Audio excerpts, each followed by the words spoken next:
안녕하세요. 네. 아, 혹시 오늘 무슨 일이 있었는지 아시나요? 원빈과 이나영의 극비 결혼이 발표가 됐습니다. 충격적이죠. 제가 사회 초년병 시절에 제가 98년 2월에 석사를 마치고 사회생활을 시작하면서 큐레이터 일을 시작을 했습니다. 그때 그 무렵에 한참 인기를 끌던 드라마가 있었어요.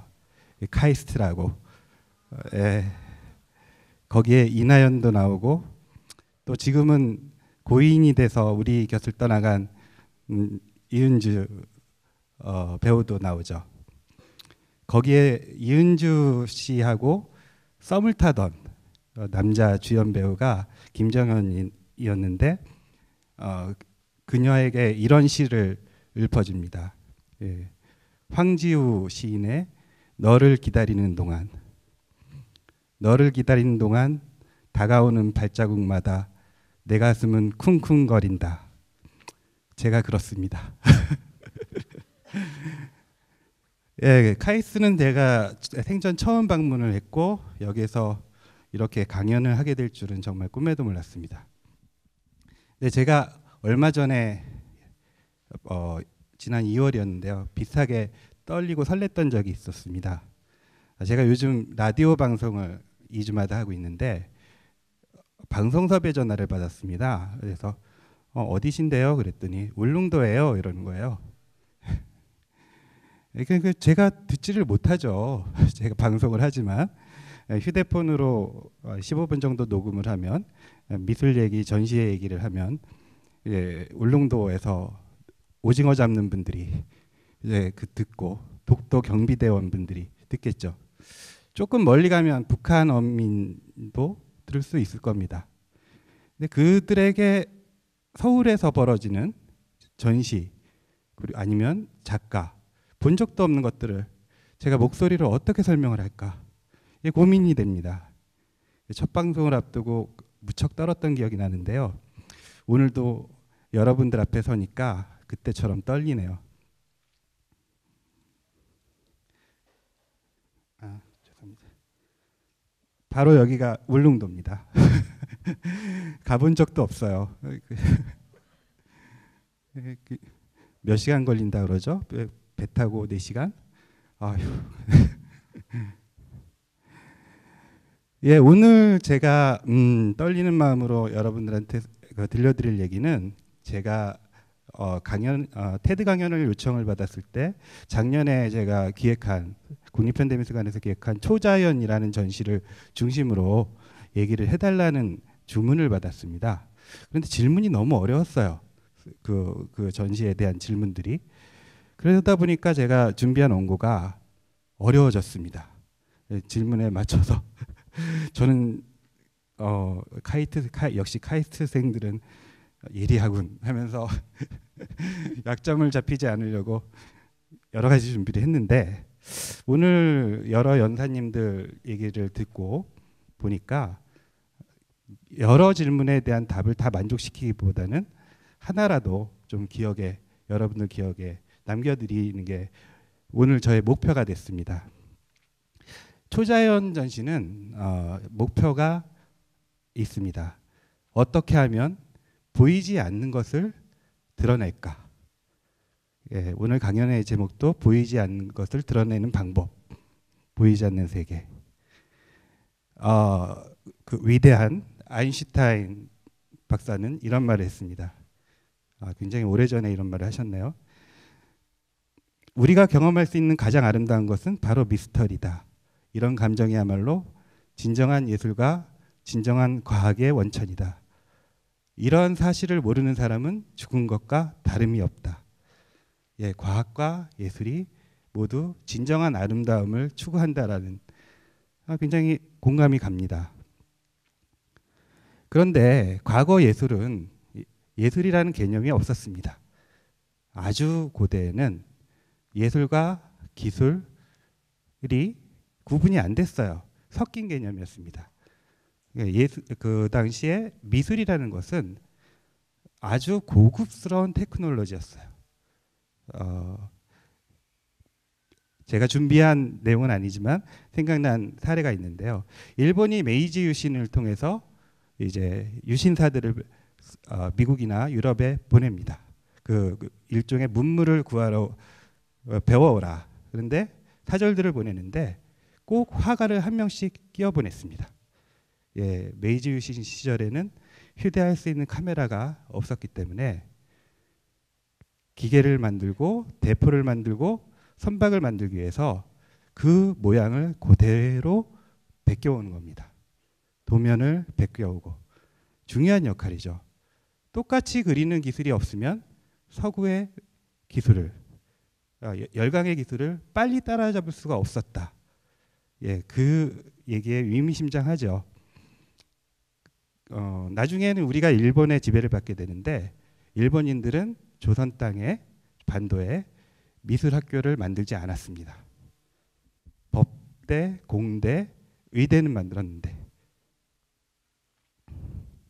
그런데 예술과 과학은 어느 순간 서로 벽이 쳐졌어요. 예술과 기술 그리고 과학은.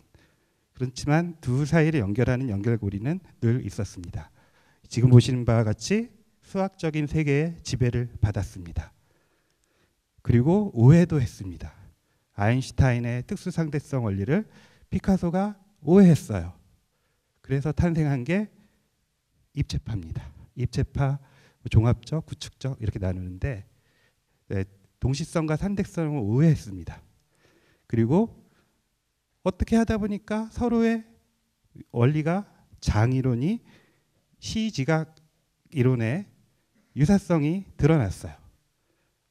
물리적 장과 심리적 장이 같은 원리를 유사한 원리를 가지고 있다. 그리고 뜻밖의 과학적 발견에서 힌트를 얻기도 합니다. 예, DNA 이중 나선 구조가 초현실주의자의 그림에 어떤 새로운 영감을 주기도 합니다. 그래요. 그러면 어떻게 보이지 않는 것을 드러낼까?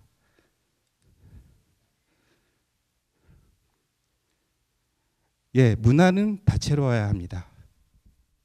단일 민족, 단일 문화는 오래 갈 수가 없어요. 모든 문명이 멸망할 때는 그런 다채로움을 잃어갈 때 그 건강함을 잃어버리고 문을 닫습니다. 저는 제 동시대의 동료들과 함께 일을 할 수밖에 없습니다. 저는 전시기획자고 저와 같은 시대, 같은 장소를, 공간을 살아가는 제 또래 예술가들, 또래 관객들이 무슨 생각을 하고 그들이 어떻게 하고 있는지가 항상 저의 관심사입니다. 이제 한국 사회가 90년대 후반부터 굉장히 기술적인 급변을 겪었습니다. 모바일, 누구나 휴대폰을 들고 다니고 누구나 인터넷을 접속하고 그러면서 디지털 혁명의 물결에 휩쓸립니다. 그런데 이 양상이 18세기 유럽에서 과학혁명, 산업혁명이 일어난 이후에 직후의 상황과 굉장히 유사한 양상을 띠고 있다라는 사실을 저는 역사로부터 배웠습니다. 이미 배웠어요. 그러면 그것을 보고 뭔가 유의미한 시사점들을 좀 뽑아낼 수 있지 않을까. 그래서 저의 동료들은 뭐 어떤 특징이 있을까? 기술 친화적이다.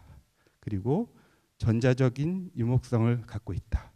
그리고 항상 이행한다. 어디론가 움직이고 있습니다. 그래서 저는 그것을 뭉뚱그려서 낭만주의의 기술을 더해서 기술 낭만주의 감성을 가지고 있다라는 가설을 세워봤습니다. 그렇다는 게 아닙니다. 그건 저의 그냥 가정이에요. 가정을 가지고 여러분들이 그것을 증명하든지 아니면 틀리다는 것을 반증하든지 그런 어떤 그 인터랙션이 상호작용이 일어나야 되겠죠. 근데 저는 이런 가설을 세웠습니다. 낭만주의 시대 작가들은 이런 상상을 했습니다. 메리 셀리는 프랑켄슈타인을 지었죠. 프랑켄슈타인의 부제가 뭔지 아세요? 모던 프로메테우스입니다. 현대의 프로메테우스, 인간에게 불을 가져다 준 존재죠. 그리고 주율 베르는 지구 어디든 단시간에 갈 수 있는 잠수함을 생각했습니다. 노틸러스. 그리고 웰즈는 타임머신을 상상을 했죠. 이런 낭만주의적인 상상력은 당대 예술가, 작가들에게 표현하지 못하는, 표현 불가능한 것들을 표현하라는 굉장히 단순 무식하고 모순된 과제를 요구했습니다. 과학이 모든 걸 해결해 줄 수 있다라는 환상도 가졌습니다. 그런데 계몽주의자들은 달랐어요. 그들은 계획이 있었어요. 어떻게 해야 되겠다. 무엇을 해야 되겠다. 그런데 낭만주의자들은 서로 각자 다른 생각들을 했습니다. 그러면서 낭만주의가 결국은 하나의 큰 이펙트를 남기고 조용히 사라졌는데 그 이유는 공동의 목적이 없었어요. 그리고 특정한 성향을 따로 묶어서 정형화 시켜버렸습니다. 그러면서 낭만주의의 숨통이 끊어집니다. 그러다 보니까 낭만주의가 부당한 대접을 받아요. 저급하고 감성적이고 비합리적이고, 이제 우리나라 사회 주류는 굉장히 미국에 의해서 근대화된 영향으로 인해서 주지주의적이고 합리적입니다. 그러다 보니까 낭만주의 자체는 약간 거기에 정치적인 문제도 있는데, 예를 들어서 사회주의자로 몰린다든지 뭐 복잡한 문제가 있습니다. 숨 죽여 지낼 수밖에 없었습니다. 그런데 개인들이 자유로워질 수가 있었어요. 인터넷이라는 날개를 달았습니다. PC라는 날개를 달았어요. 그러다 보니까 디지털 감성이 굉장히 로맨티시즘의 많은 직접적인 간접적인 영향들을 받는 현상들이 드러납니다. 저는 그 무렵 한 전시를 했습니다. 몹쓸 낭만주의라는 전시였는데요. 배드 로맨티시즘. 제 또래 작가들이 그렇다는 것을 한번 모아보자. 그래서 20작가를 모아서 재밌는 전시를 했습니다. 그리고 근데 제가 처음 큰 대규모 미디어 아트 전시를 한 거는 쇼핑몰이었습니다. 테크노마트라는 곳이었는데요. 여기서 100만 명 정도가 쇼핑몰에서 물건 사다가 갑자기 작품을 발견하고 깜짝 놀라죠. 이게 2001년에 있었던 일입니다. 2000년, 2001년 그 중간에. 그러니까 저는 여기가 꼭 무기고 같았어요. 전투를 치르러 나가려고 좋은 칼과 도검과 갑옷을 구하는 그런 장소. 요즘 게임에서 누구죠? 그 차준마가 칼을 들고 그 다음 전시는 제가 미디어 시티 서울이라는 전시를 맡았습니다. 여기에서 저는 맥란의 이론을 증명하기 위한 어떤 미디어는 인간 감각의 확장이다, 신체 확장이다라는 논리를 가지고 전시를 만들었습니다. 그리고 몇 번 더 했습니다. 그리고 이런 전시도 있었습니다. 고흥이라는 곳에 우주센터가 있는데요. 나로 우주센터. 거기에는 한센인들이 100년 동안 갇혀 지낸 소록도라는 곳도 있습니다. 그들을 만나게 해줄 수 없을까? 그래서 그곳을 무대로 하는 재밌는 전시를 기획을 했습니다. 역시 뉴미디어 바탕에 젊은 작가들을 모아서 우주센터 과학자들 800명, 한센인들 다 돌아가시고 한 100여 명 남으셨는데 오시고 뭐 그럴 수도 있죠. 네, 초자연이라는 전시인데 제가 시간 관계상 오히려 제일 이 전시는 사실 끝난 전시고 한데요. 불가능한 것을 실현시킨다. 그래서 이런 작가들을 초대했습니다.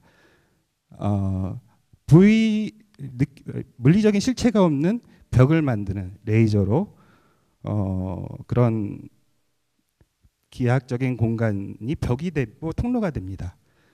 자유롭게 넘나들 수 있는데 사람들은 그곳을 넘지를 못해요. 이렇게 만질 수 있을 것 같은데 만져지진 않습니다. 그리고 긴 계단을 따라서 이 사물 인터넷 기술을 적용했는데요. 로봇 머리들이 서로 통신하면서 랜덤하게 그 핸드벨들을 연주하는데 아주 기계에 피가 흐르는 듯한 느낌을 받습니다. 근데 원래 서울관이 병원이었어요. 그리고 이전에는 사원부였습니다. 조선시대 때. 선비들이 사약을 받고 많이 돌아가셨죠. 그런 그 존재들이 있을 것이다 라는 가정하에서 냄새와 바람으로 유령 같은 존재를 만드는 그런 설치도 했습니다. 그리고 이런 우주에서 날아오는 방사선들을 검출해서 플루이드 키네틱이라고 이 액체 금속들이 움직여서 마치 태양의 표면처럼 우주의 표면처럼 요동치는 그런 작품도 전시를 했습니다. 김인철 작가의 전시인데 이거 백정기 작가의 전시인데 촛불은 정신의 에너지인데 그 정신을 태워서 전기를 만듭니다. 펠티의 효과라고 하죠.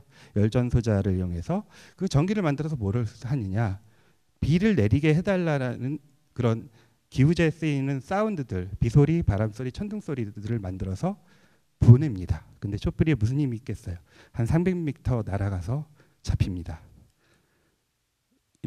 보시면 이렇게 야외에 안테나를 세워서 그 촛불로 만들어낸 빗소리, 바람소리, 천둥소리를 듣습니다. 자, 이 전시를 보시는 분들은 뭐야 볼 게 없네 이러셨어요. 그런데 재밌어 하셨습니다. 전시라는 것은 눈으로 보는 거죠. 눈으로 보지 않아도 느끼고 경험할 수 있다. 이게 이 전시의 목적입니다. 그건 바로 이제 상상력인데요. 보이는 것과 보이지 않는 영역 사이에는 어떤 경계가 있는데 그 겹치는 영역이 있는데 그 겹치는 영역은 바로 상상력이 고향이다. 상상력의 고향이다. 이런 훌륭한 말씀을 가스통 바슐라르께서 저에게 해주셨습니다. 물론 책을 통해서. 예. 제가 드리고 싶은 말씀은 초자연이란 전시 중심으로 설명을 해달라는 요구를 받았지만 어쨌든 쭉 이게 밑도 끝도 없이 나온 게 아니다라는 말씀으로 마무리를 드려야 될 거고요. 우리가 예술과 과학이 서로 이어주는 영역을 한번 모색해보자. 그런 차원에서 저는 보이지 않는 것을 보여주는 방법을 찾기 위한 가설을 세웠고 그 가설을 통해서 예술가들 그리고 예술가들을 지원해주는 테크니션들, 과학자들과 함께 이런 초자연이라는 프로젝트를 진행했는데 42만 5천 명이 오셨어요. 예, 미술 전시가 대단하죠? 예, 이상으로 마치겠습니다.